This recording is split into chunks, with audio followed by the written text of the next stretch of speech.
Hello, everyone. I'm Jiyeon Kim, curator of Korean art at Peabody Museum. And this is our second session of this year's Korean Cultural Heritage Symposium, hosted by the Korean Cultural Society of Boston. And this is the fourth year of this very important and valuable symposium organized by the society. And so I'm really happy to introduce our second speaker of the season, Yoon-Jee Choi. She is the curator of Korean art in Asian Art Museum in San Francisco. She is set to complete a Ph.D. from the University of Chicago, where her interests are the industrialization and modernization of the craft industry in Northeast Asia. Her past experiences include an internship at the National Museum of Korea and a research assistantship for the Asian Museum Institute in Seoul. She completed her BA and MA at Inwha Women's University in Seoul. So today she will talk about the tradition of Buncheong in Korea. Yeah, thank you very much for the kind introduction. I'm very pleased to deliver this talk, even if it's online. I hope that this would be a fruitful experience for all of you who joined today's meeting. So I will go ahead and share my PowerPoint. Okay, so I think I'll have about 45 minutes to deliver my talk, and then we will have some time for the Q&A. So I will first start out by giving an outline of my talk today. This introductory lecture covers the history of a particular style of Korean ceramic wares, widely known as buncheong, or white-slipped stoneware. Its unique position in between Goryeo dynasty celadon wares and Joseon dynasty white porcelain allows us to explore the critical transitional period in Korean ceramic history. All in all, this talk aims to serve as a guidebook that can become of use whenever people find buncheong or related objects in museums or galleries.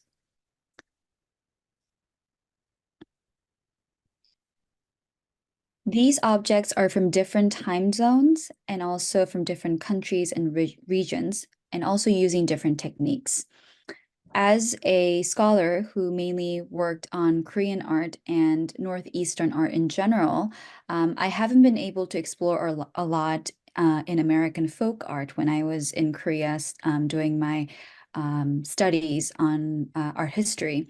But when I came to the States for my doctoral program, I became more engaged in American folk art and American art in general. And my recent trip to Boston was a great pleasure, especially thanks to Jiyeon Kim, to have a glimpse at the Peabody Essex Museum, where they have an amazing American art collection. The reason why I'm bringing the example of American art is that these two on each of the sides are from American art collection around the 19th century. And the ones in the middle are from the Buncheong ceramic ware pieces that are from the Korean Peninsula.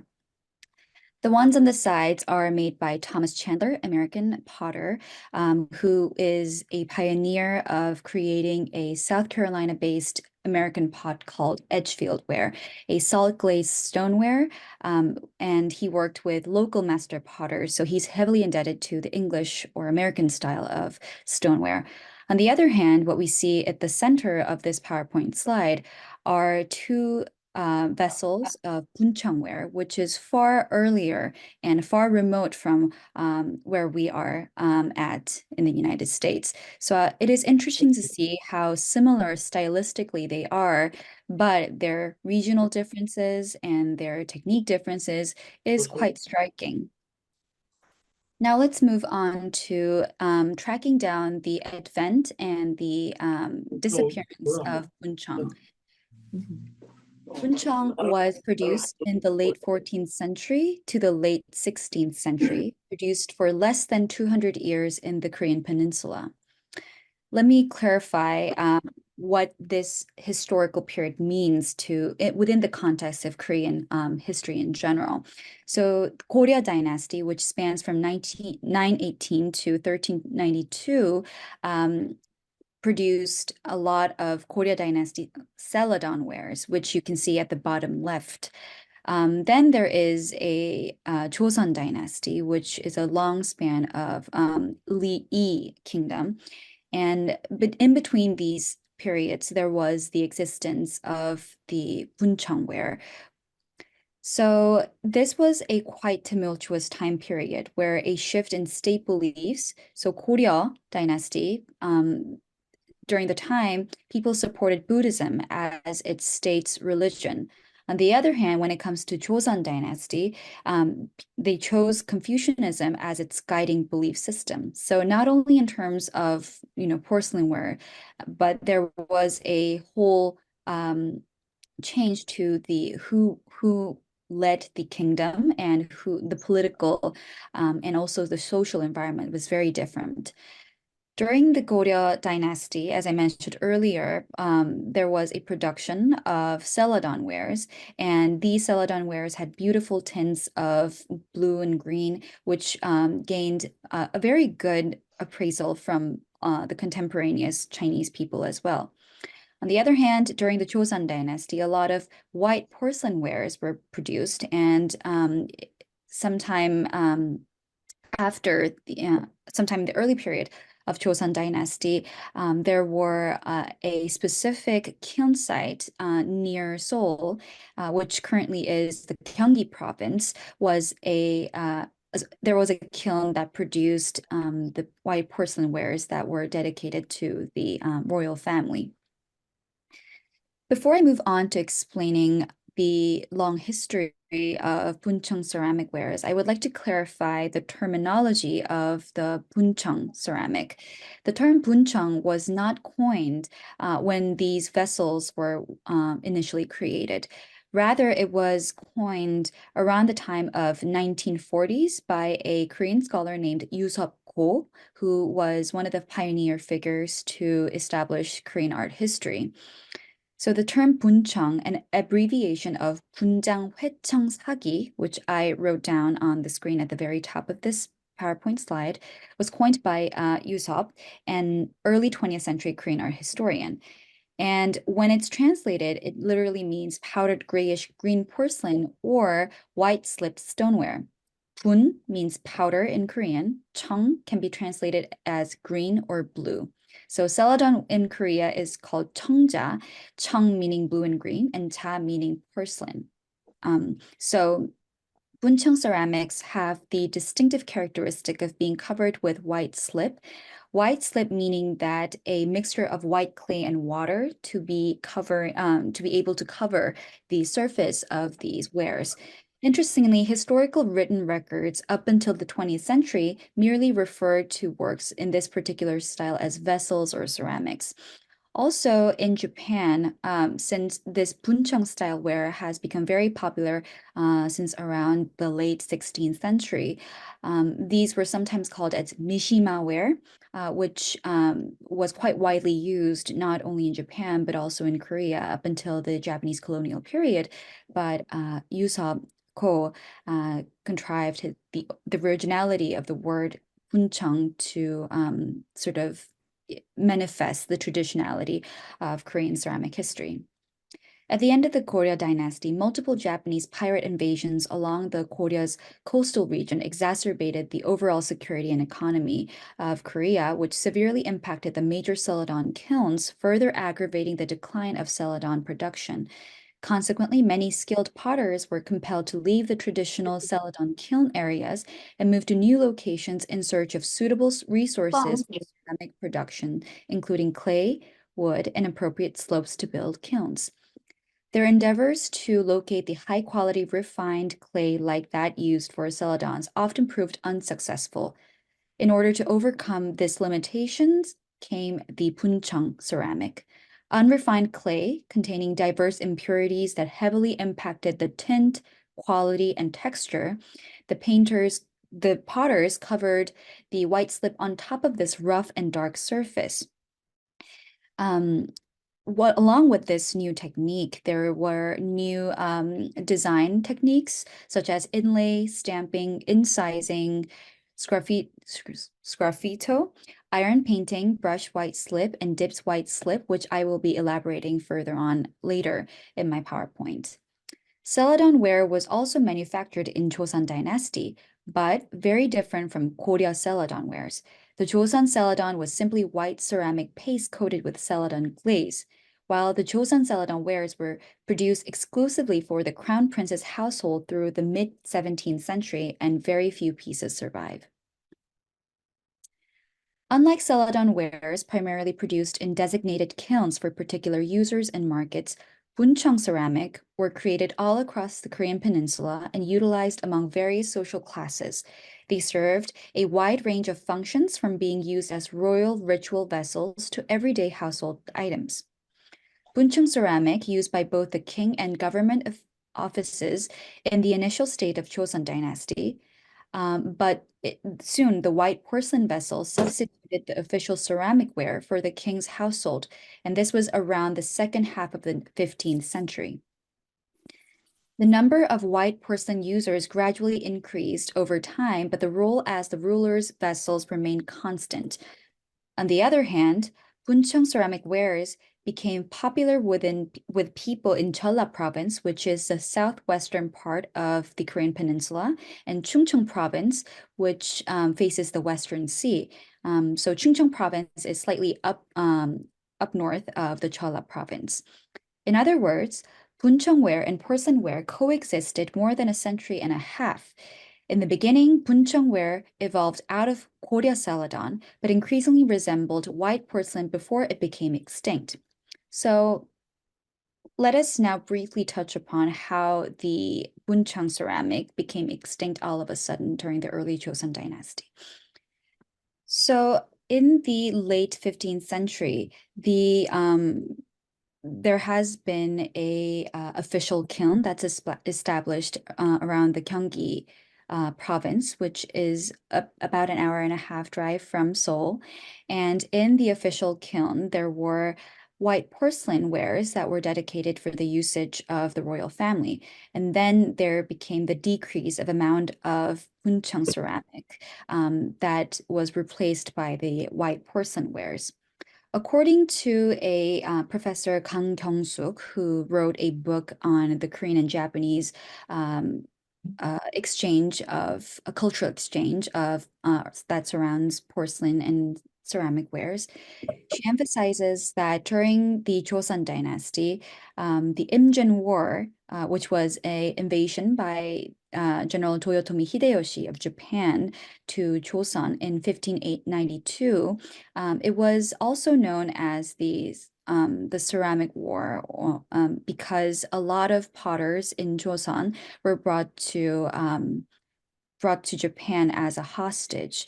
When the Japanese warriors invaded again in 1597, a lot of Confucians, along with a lot of potters, were taken back to Japan. So, and around this time, the Japanese were introduced to the Buncheong ceramic wares, and this aesthetic fascination of Japanese over Buncheong not only remained during the time of Edo, which was around the time of Joseon, but also later on, a Japanese art critic, philosopher, and founder of the Mingei, or folk craft movement in Japan, called Yanagi Soetsu, or also known as Yanagi Muneyoshi, wrote greatly about the beauty of Buncheong ware.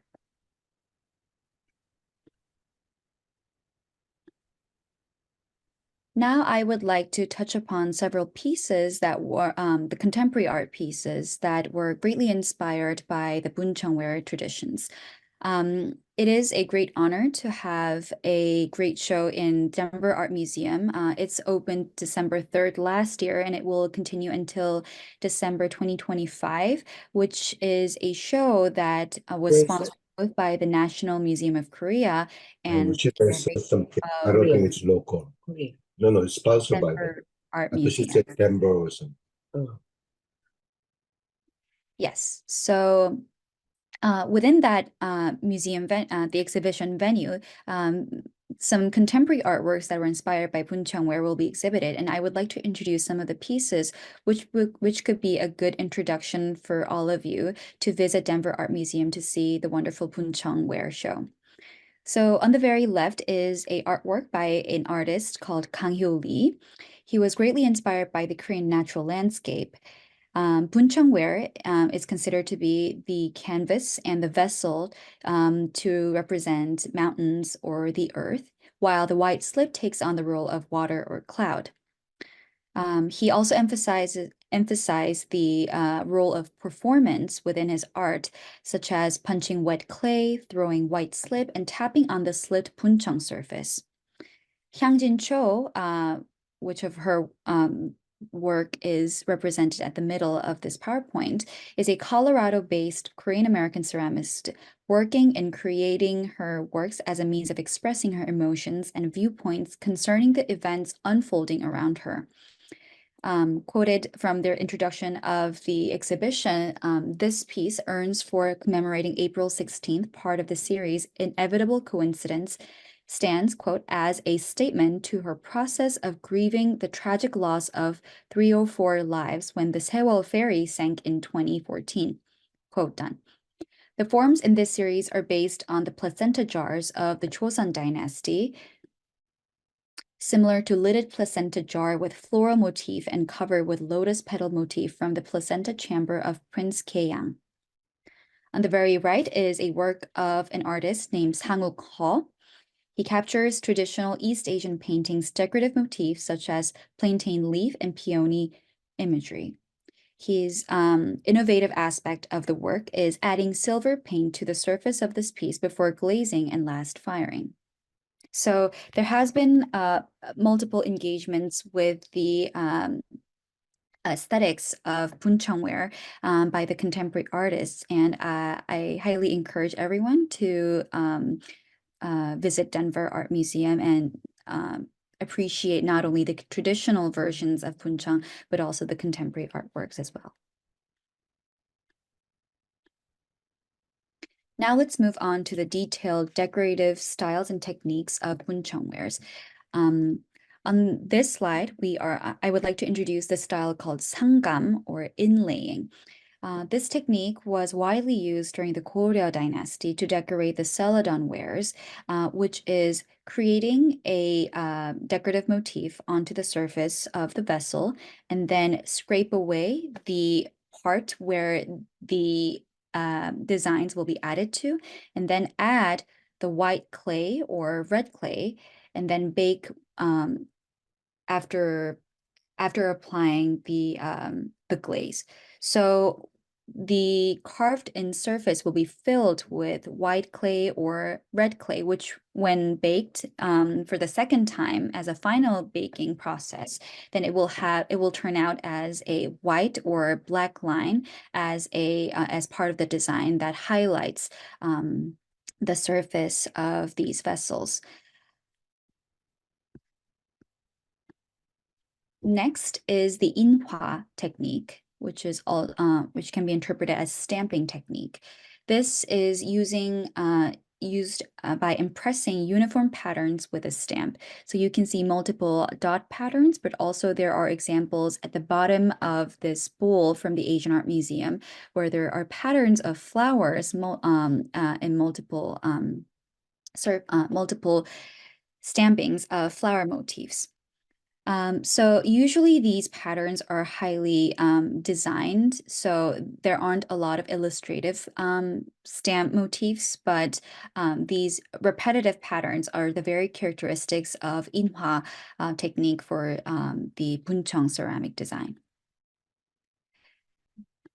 Next, we have the Chohwa incising and Pakji Sgraffito.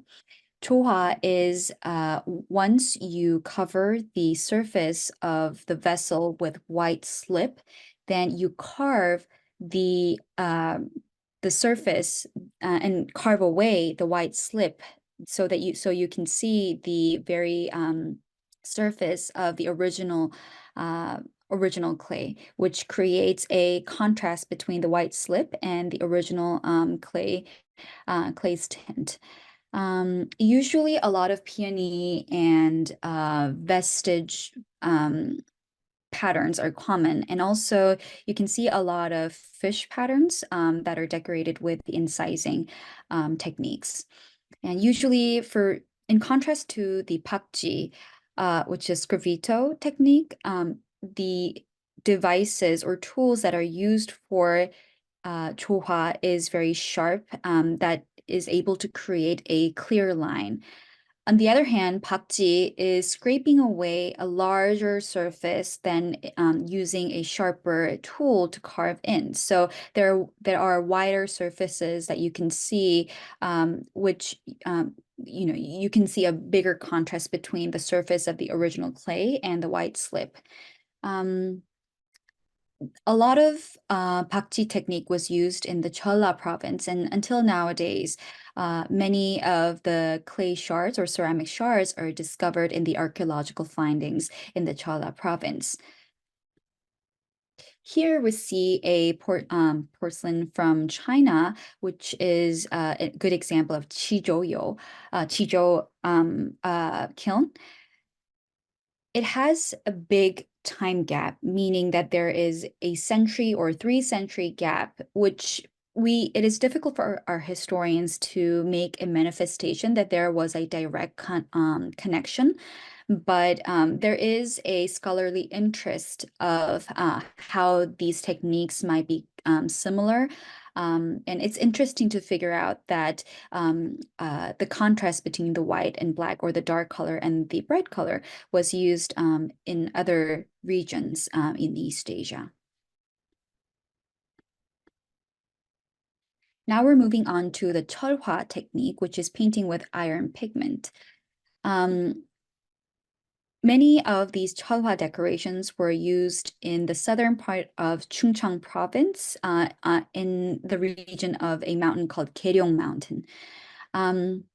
So sometimes these Cheolhwa technique Buncheong wares are also known as mountain Goryeo Buncheong wares, because it is common to see a lot of Cheolhwa decorated Buncheong wares in Goryeo Mountain relics. Along with Buncheong ware, the other type of ceramic ware that represents the Joseon dynasty is white porcelain wares. But before the production of white porcelain, these various decorations were added with only the iron glaze, because the iron glaze was uniquely used to paint and decorate the surfaces or visual, like delicate visual depictions on Buncheong wares. On the other hand, on white porcelains, not only these iron pigments, but also indigo pigments were widely used in Joseon dynasty porcelains, while polychrome paints were not very popular among Joseon wares. So when we're considering the lively depiction of visuality on Buncheong wares, I believe that Cheolhwa will be the most apt technique to create a pictorial scene on the surface of these ceramic vessels. Next, we have the Kuyal and Tombong ware. So these two vessels represent each of the technique. One on the left represents Kuyal, but on the inside, you can see a glimpse of Inwha technique that we just learned about stamping. Kuyal can be translated as brushed white slip. The potter dips a white brush into this white slip and then applies it onto the vessel surface in great stroke. So you can see the crude and rough texture on the outer surface of the Kuyal vessel. And the brushes that are used to create these Kuyal effect are mostly made of pig's fur, or they are paste brushes, which does not have a very fine fur, but rather a very rough texture that creates a very dynamic visuality on the surface. Sometimes Japanese scholars named these Kuyal vessel Buncheong wares as hakeme, which is emphasizing the fur-like texture. But nowadays we have a Korean Hangul name as Kuyal. So we can call this uniquely as Kuyal for Buncheong wares. And then we have the Tombong, which is a little tricky, because when we think about the definition of Buncheong ware, it is using white slip So every vessel that is called Buncheong uses white slip, but what makes it different from Tambang and Buncheong in general is that while holding the very foot, the very bottom of the vessel, the rest of the vessel surface is covered with white slip without any additional decorative techniques. So usually the bottom will remain as its original clay texture and tint, but the rest of the body will be covered with white slip, which creates quite a modern aesthetic. So you can understand it as the tambang will be dipping the entire vessel into the slip while holding the very foot of the vessel. Now, I would like to briefly touch upon some of the recent scholarly research on Buncheong ceramics and some of the recent exhibitions that might help us understand where we are at in terms of understanding Buncheong wares, and at the same time, how not only the scholarly activities, but also people's interest in Buncheong ceramic has transformed nowadays. On the very left, I have a photo of Buncheong epitaph tablet with inlaid inscription of the 13th Cheongtong year.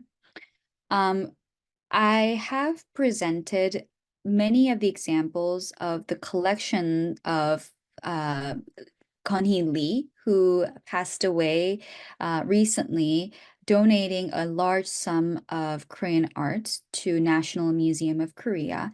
And some of the pieces, donated pieces, will be traveling to the Metropolitan Museum of Art soon.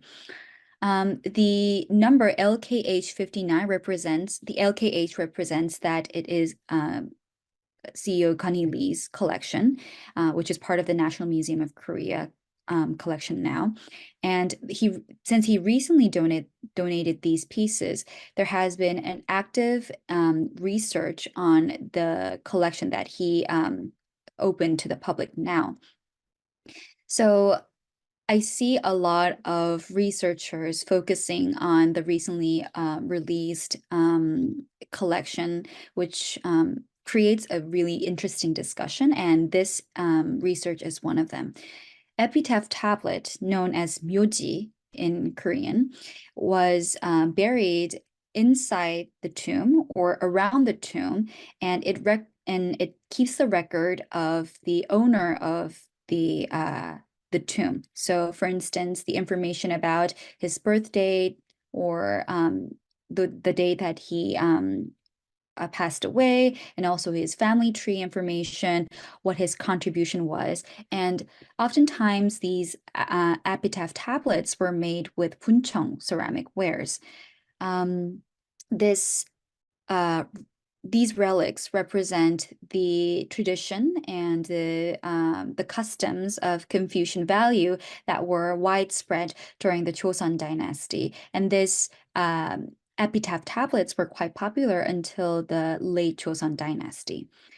Around 700 pieces of Buncheong ware from the Conhee Lee collection, or LKH collection, were donated to National Museum of Korea, and 6 myoji, mainly produced around mid-15th century objects, meaning around 1440 to 1470s, were found within this collection. This example shows not only the fruitful visuality of the epitaph tablets, but also it has a very rich information and background about the social background and the how the society revolved around these objects and how they would like to contribute to their ancestors. So the epitaph tablet provides records on a tomb and its occupant, and is buried under the mound in the nearby ground. And I hope to find more on this particular style that are made of Buncheong ceramic wares. Another scholarly interest nowadays surrounding Buncheong ware is the interregional connection. Recently, Professor Yoon-Jee Kim, who is part of the Division of Cultural Heritage Convergence at Goryeo University in Seoul, She wrote an article under the title of The Introduction of North China's Ceramic Culture to 15th Century Joseon and the Influence on Buncheong ware, and this was published in 2021. The paper examines the Korean Buncheong ware in relation to the ceramic culture of North China, and it focuses on displaying the connections between the ceramic industries of Korea and North China, which expands on the views presented in previous scholarship. Buncheong ware researches forms and decoration techniques to the influence of inlay celadon from the late Goryeo dynasty and the Chuzhou ware, which I introduced earlier, that shares great similarity with Buncheong ware, having the pakji technique of the Yuan and Ming dynasty. So there has been multiple examples and case studies in Professor Kim's paper about how closely and she examines the possibility of further investigation of how the Korean Buncheong vessels and North China's vessels have connections, not only in terms of its style, but also social connections. The most recent examination on this stream of interregional studies on Buncheong ware was done by a scholar named Sang Na under the title of On the Influx of North Chinese Culture in Late Goryeo and Early Joseon Period, and a chronological study of Buncheong ware with Sgraffito, meaning the pakji technique. So this paper focuses on the drawing connection, focuses on how the Sgraffito or pakji technique creates a connection between the Chinese Chuzhou kiln. But once this has been manifested a lot by previous scholars, he emphasizes that we do recognize the similarity between the decorative motifs among these Chinese and Korean vessels, but this might be a part of the late Goryeo and early Joseon dynasty connection with China, where the northern Chinese, the interaction between the northern Chinese created a new gate to invite these new styles of ceramic wares that were rarely seen domestically in Joseon. Other than this, we have the pakji Buncheong ceramic style and inlaid version, Sangam Buncheong style. That we can discover a lot of similarities between the Chinese, the turn of Yuan and Ming dynasty styles shares great similarity with the Joseon Buncheong style, which has still a great gap in between the time period. But it is something noteworthy that there needs to be a further research of how these designs from northern China were represented in Korea, or were there any other stream of lines that we can track down in terms of studying this close connection between Korea and northern China. Now I would like to introduce some of the exhibitions that focus on Buncheong ware. Currently, if you're planning to visit Korea sometime soon, there is an exhibition at the National Museum of Korea under the title of Splash Buncheong ware with Fish Designs. As I mentioned earlier, fish design was commonly found in Buncheong wares using different techniques. There were the usage of Sangam, Inwha, Cheolhwa, and Johwa. Various fish motifs were used on Buncheong, and fish represents prosperity and fertility, which makes sense in terms of how these were widely used by the Joseon people. So I think you can see a variety of collection of fish motifs on Buncheong ware once you visit National Museum of Korea. And the other exhibition that recently closed last year is at the Gohung Buncheong Culture Museum. Gohung is slightly remote from Seoul City, but if you have time, I highly encourage you to pay a visit because it specializes in Buncheong ware pieces. So the recent Buncheong special exhibition, Buncheong Ware Becomes the Public Budget, focuses on the regional discovery, archaeological discovery of Gohung's Buncheong wares. They examine how these Buncheong wares were, circulated, and how the shipwreck, the Joseon dynasty shipwreck that used to carry grains to pay taxes, and the National Maritime Research Center in Korea have discovered plenty of resources to examine how the Buncheong ware not only aesthetically but socially explain about this rich history of Joseon kingdom was well elaborated within this exhibition. Last but not least, I would like to introduce an exhibition that has just opened at the Denver Art Museum under the title of Perfectly Imperfect, which is the subtitle is Korean Buncheong Ceramics at Denver Art Museum. This show will close on December 7th, 2025, co-organized with the National Museum of Korea and curated by Hyun-Jung Kim, who was the former Korea Department Curator of our museum, Asian Art Museum. And there's Joseph DeHer and Ji-young Park, who was the National Museum of Korea Fellow of Korean Art. And yes, so this show features more than 70 exquisite works of Korean Buncheong ceramics from the 15th century to today, renowned for their white slip and adorned with diverse surface decorative techniques. I find this exhibition interesting enough because there has been plenty of Buncheong ceramic ware exhibitions where they focus on specifically on during the time of the Joseon dynasty.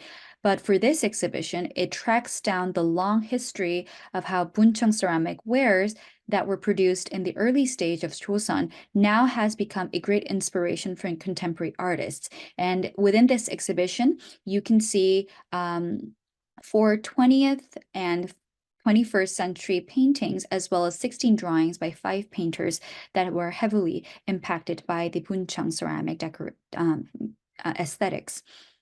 This exhibition takes place in accordance with an agreement to support Korean galleries at overseas museums signed between the National Museum of Korea and Denver Art Museum, and it's part of the 3-year plan, 2023 to 2026. So it is an exciting journey for our Korean community here in the US to expect various exhibitions and programs related to Korean art at Denver Art Museum. So I believe that Buncheong ceramic wares create, in terms of how it's differentiated from the celadon wares of Goryeo dynasty and the later on Joseon dynasty white porcelain. Originally, it was considered as a very tumultuous era related objects, which also has a tumultuous era history, meaning that it was not originally meant for its own creation. It was more of a stage where a lot of potters were very experimental. They were not used to creating, this unrefined clay textured celadon wares, and they wanted to make something that's more clean and, sophisticated, which is close to the aesthetics of white porcelain. But then they, based on their various ways of exploring using various techniques that we have learned today, now we are able to appreciate a unique in-between celadon and porcelain ware aesthetics called Buncheong, which provides us another aspect of unique Korean tradition and culture. So I believe that the Buncheong ware provides us a good lesson of, even though we're at a very, turbulent era where we're finding or directing into a certain direction, the process itself creates another history, a valued history and a story. So I would like to wrap up my talk based on this good lesson that we've learned from the Buncheong ware. Thank you. Thank you so much, Yoon-Jee, for this wonderful presentation. We really learned a lot. Yeah, we often talk about this transition from the Goryeo period and to the Joseon period, and then the culture of the Goryeo period and the Joseon period are represented by the Goryeo celadon and the Joseon white. Yeah, but you're absolutely right. The Buncheong is often considered as something in between, but at the same time, it really shows that the Joseon culture was not one-dimensional. It was really multidimensional and multifaceted.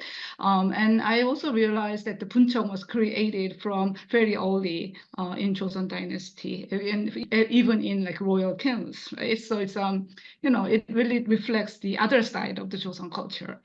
It's outside of this very pure, like, very simple, pristine, like white, Confucian culture, right? So, and then it's more related to what we think of Joseon and the Korean people in general, right? Very dynamic and humorous, and then having all this energy. So, thank you so much for the talk.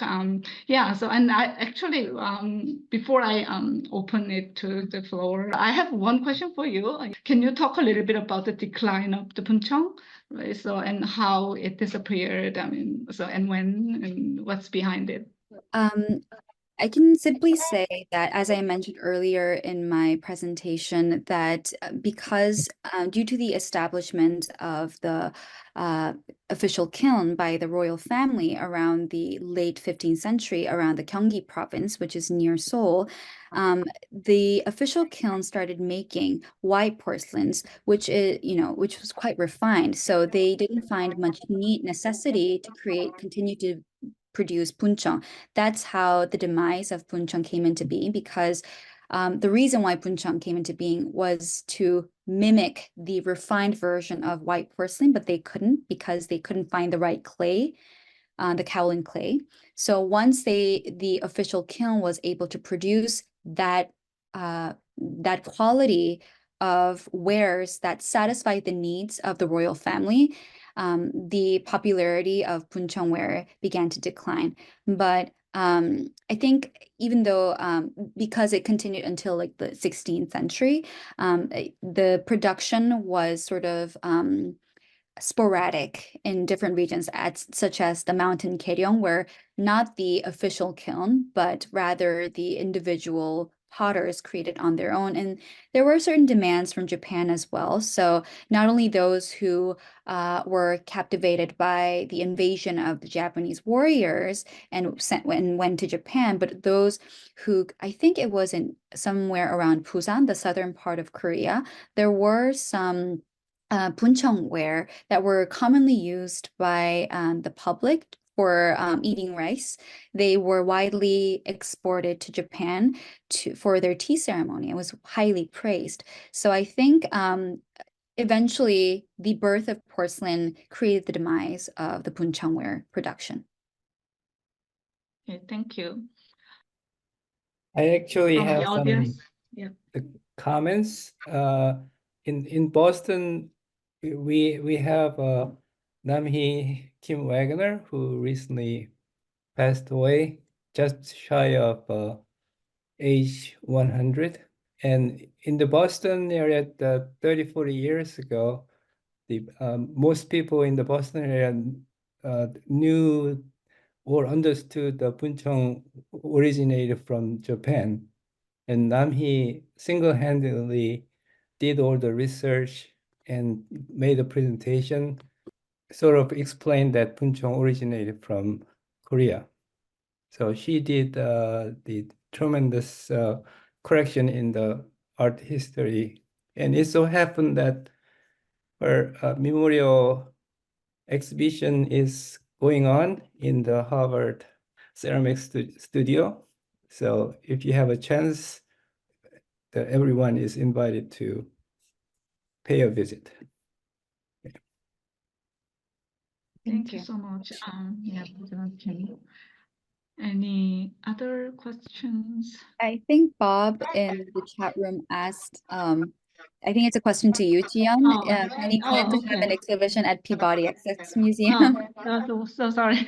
Any plan to have an next? Oh, so we will have we will launch a new Korean gallery in 2025, May 2025. So yeah, so it's really exciting. So I really hope that everyone comes to the opening of the exhibition. But I'll have the honor of being the last speaker of this season, and I will talk a little bit about the collection of the Peabody Access Museum. Yeah. Any other questions about the Buncheong ware? I think there is a question. Is Kang Hyo Lee's work at Denver Art Museum that you showed? Okay. I think so. The objects that are listed on their website, I think I have 3 to 4 images. I don't know who this person is, but I will be able to share the link of their text slides that introduce the scope of this artwork. I think they will have those labels ready for the public, and I think you can figure out whether the Denver Art Museum owns the collection or whether that has been loaned from National Museum of Korea. Okay, great. Yeah, is it? If I may. Yes, of course. I mean, it was so interesting, and it was really, I really enjoyed your lecture, first of all. For somebody like me who doesn't know a thing about it, what is the major difference between the Western way of ceramics and the Asian way of Buncheong, or like Chinese way of making those kind of ceramic things? And that's the first question. And second question is that, is there any hidden symbolism in the fish, drawing fish at some place? Because fish is actually Christianism in Western world, and I'm wondering if anybody actually thought of any meaning, the symbolism in that. So those are my 2 questions. Yeah, first of all, thank you for showing your great interest in Buncheong wares. I will answer your questions one at a time. So the first question about the major difference between the Western and Eastern design for ceramic wares or the aesthetics, it's quite difficult to pin down those differences because first of all, West and East is so big. And in terms of ceramic, even within Joseon, we have celadon, Buncheong, and white porcelain, which all has its distinct style. And so periodically, regionally, West and East is so wide and varied. It is something that we can continue as more of like a wider discussion, but rather than putting out a single answer to that. But as I showed you in my at the very beginning of my lecture, it is always very inspiring to see that, aesthetically, even though they're remote in terms of region and regionality, and periodically they're apart, there are great similarities in between, such as the American 19th century ware and the Buncheong ware. So I think it is the art historian's job to sort of flesh out what could be the major differences between certain countries or different backgrounds or styles, but it is an ongoing discussion, which is a good motivation for art historians to become interdisciplinary. The second question about fish is that I think I briefly mentioned this during my talk, but fish represents fecundity, fertility in during Korean Joseon dynasty. So not only on porcelain wares, but many of the examples you can find are in paintings and craft objects or even furniture pieces. You can find a lot of fish decorations. And it's also interesting to, to sort of plan out, let's find fish motifs when we go to the museum, when you visit like National Museum of Korea. And that may be really interesting because even though many of the people wanted to depict fish in their artwork, there are different styles, there are different ways of depicting them. There are, different directions that our fish heading to, and they all have different connotations to the public and individuals. So Yes, fish. I don't think that there were Christianity back then during the Joseon dynasty, but there were definitely their own interpretation of fish as a symbol of fertility and richness. Yes.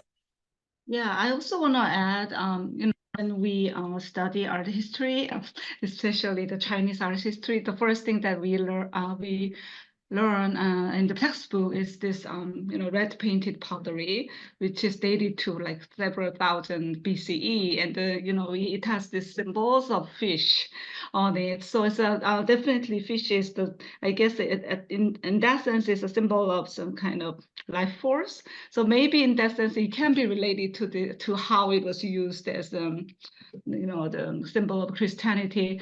I'm not sure, but yeah. But both fish and snake, they are used as the symbol of ultimate life or like regeneration or life force. If there's no other questions, we had a very small group today, but I think it was really great. And thank you so much, Yoon-Jee, for this wonderful talk. Thank you so much, and yeah, have a wonderful evening.